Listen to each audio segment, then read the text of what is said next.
Hi, I'm Jack Naylor, and my screencast is titled Teaching Grammar with a Corpus, the Boring Grammar Instruction of Your Childhood Revived with the Sexy Digital Technology of Today. And I'd just like to say before I get started that we were given a lot of leeway on this assignment, the graduate students. We were asked to research a trending topic or new hot button issue in applied linguistics for the teaching of a particular skill or the learning of a particular skill, be that reading, speaking, writing. And I really wanted to focus on grammar because I feel like we haven't talked as much as I would have liked or learned about as much as I would have liked in the method sequence about how to teach grammar to EFL or ESL students. And I also feel like the ability to know more about how to properly teach grammar effectively is a big weapon to have in your arsenal, I guess, as a future language educator. And I think that makes you a much more attractive candidate for future employment, but also more confident in your ability to teach grammar. And so I thought this was a good topic to investigate. So before we get going, I just want to talk a little bit about what people's common thoughts on grammar tend to be. If you can think back to when, before you got into applied linguistics or ESL, EFL education, you probably thought things, and you've heard these sentiments before, when you bring up grammar, people tend to think it's boring or it's just a bunch of rules, and more specifically relating to our method sequence, the question has been asked a lot. Do we really need explicit grammar instruction? And you think about second language acquisition and the methods demos and methods one, there's monitor theory and crashing and the natural approach, and they're all saying, no, grammar instruction is a waste of your time, it's a waste of the student's time, it's not natural, it's not authentic language being used, it's watered down, distilled down, useless textbook language. And although that theorist, in particular Krashen, and maybe the natural approach and monitor theory, they don't hold a lot of weight or they don't carry a lot of weight or hold a lot of water in the applied linguistics community anymore. Other teaching methods that are still pretty popular and widely used, like task-based learning, communicative language teaching, they all shy away from or in some way poo-poo or minimize grammar instruction, and it's not an overt focus. And a lot of people, I think too, in our methods sequence, in particular in our methods class, when we think about grammar instruction and grammar exercises in class, um, people kind of cringe a lot and they think, that's drilling, that's boring, that's repetitive rote memorization use. I'm not a boring teacher. That's audiolingualism's thing in the 1950s called, and they want their teaching methods back. And is that really the case? And it turns out, no, a lot of linguists are fed up and they're coming to the defense of grammar. They're saying things like, yes, we should grammar. It should be an uplifting, liberating concept.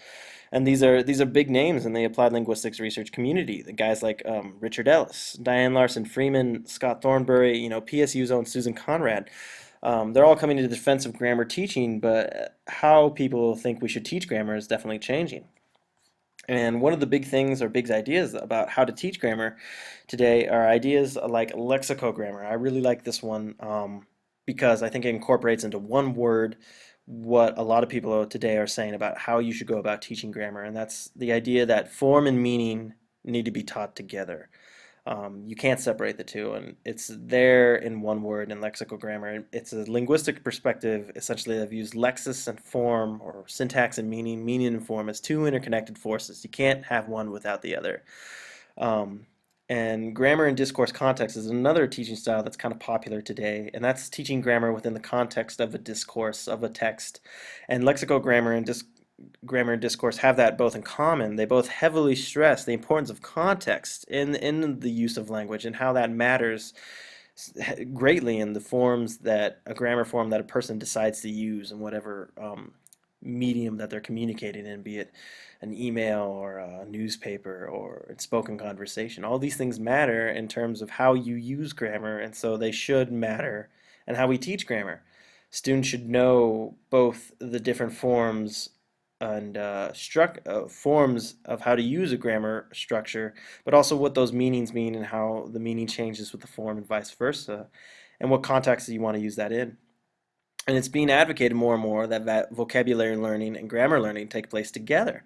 And I guess the question is, how do we go about teaching both form and meaning while still stressing the importance of context? How do we go about teaching this all at the same time? And one of the best ways to do that is being discovered is through corpus linguistics. And the study I'd like to talk to you guys about now was published a little while ago in 2009 by Liu and Zhang, but it's a really great study. It's titled Using a Corpus-Based Lexical-Grammatical Approach to Grammar Instruction in EFL and ESL Contexts. And this study is a great, broad-reaching study that answers some of those questions. How do we go about teaching form and meaning and the importance of context? And with corpus linguistics, you definitely can. And what the study did is that it went to three different universities, two in China and one in the United States, had over 236 participants in it. They were all ESL and EFL undergraduates or graduates enrolled in intermediate to advanced grammar classes at these universities, and it included the grammar teachers. And what it did is it studied for a term grammar classes that used corpus-based grammar instruction in the classroom. And when I say corpus-based grammar instruction, what I mean is that before the grammar classes, the grammar educators were trained on how to use corpus, specifically for this study, the British National Corpus, the BNC, in their classrooms. And the data collected and analyzed for the purpose of this study were students collected corpus task homework, corpus grammar exercises done both outside and inside of class, corpus data analysis findings that the students were asked to do, and then of course teachers' lesson plans that used corpus and corpora activities, their reflection journals, students' reflections on the corpus studies that they were asked to do, and then a post-study questionnaire was given to all the participants, asking them to rank their satisfaction and how they felt about using corpus exercises and corpus databases in the classroom. And the results of the study were actually uh, wholeheartedly kind of endorsing of using corpus linguistics in the classroom for teaching both form and meaning. Um, this participants found that there was enhanced language awareness and better command of lexical grammatical rules and patterns of English on the part of the students. Um, they found that students had a greater appreciation of the importance of context and lexical grammatical choices. And in the study, that was something that was noted as a difficulty by the instructors to impart on students the importance of context and their grammar choices that the students were using.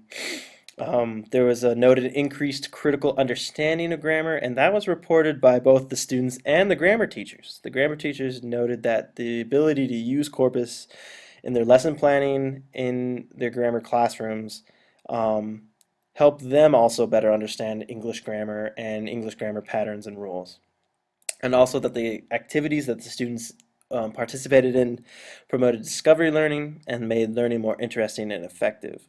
One student's self-report studies, he wrote a comment that said he loves the corpus because at the tip of his fingers are thousands and thousands of language examples of whatever word he wants to see. And so it's a really powerful things.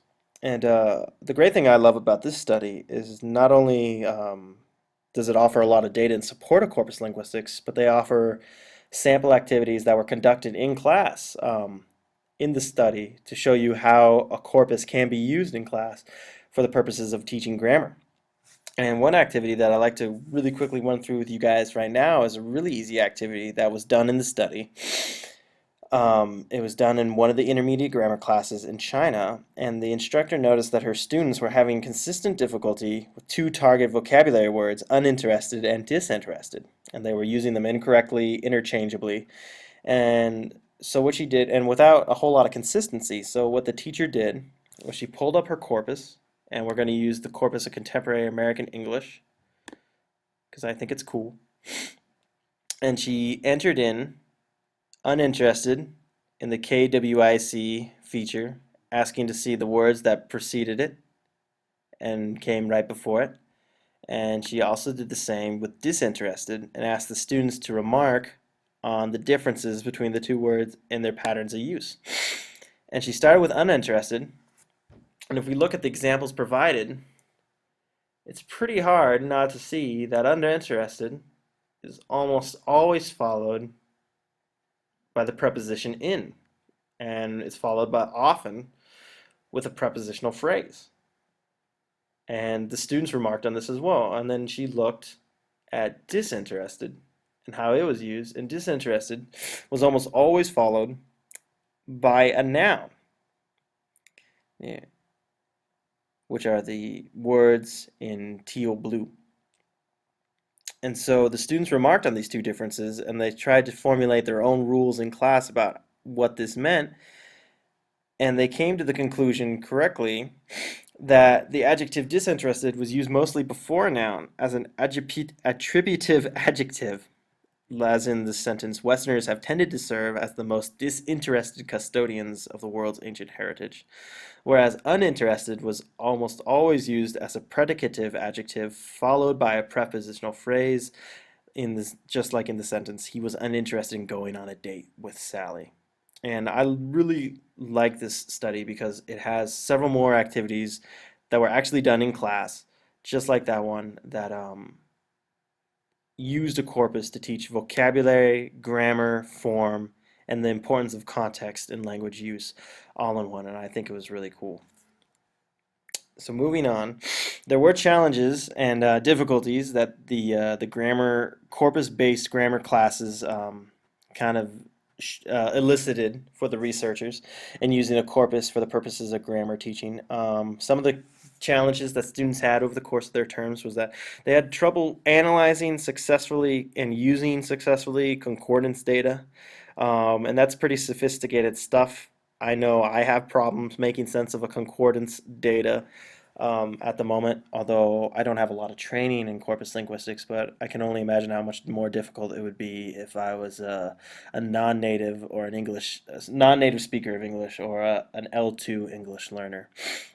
Students can also feel overwhelmed by the data that's presented by a corpus. And then also there was a lot of time that was needed to train the instructors and the students on how to navigate a corpus like COCA or the British National Corpus.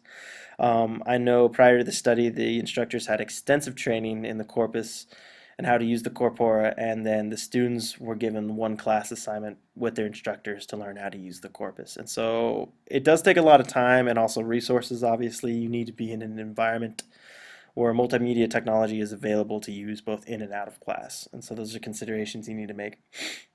And then also they noticed the challenge for the students was the vocabulary. Students just don't have enough vocabulary to fully utilize, or what I should say there is to fully understand the corpus results, I think is a better way to put that. And that's definitely true. They're given a wealth of data within the blink of an eye, and obviously, since English is your second language, you're not going to know all of the vocabulary, and that can raise anxiety levels for the students. And so they end the study really nicely with useful practices and strategies to take with you into the future if you ever choose to use corpus linguistics in your grammar classroom.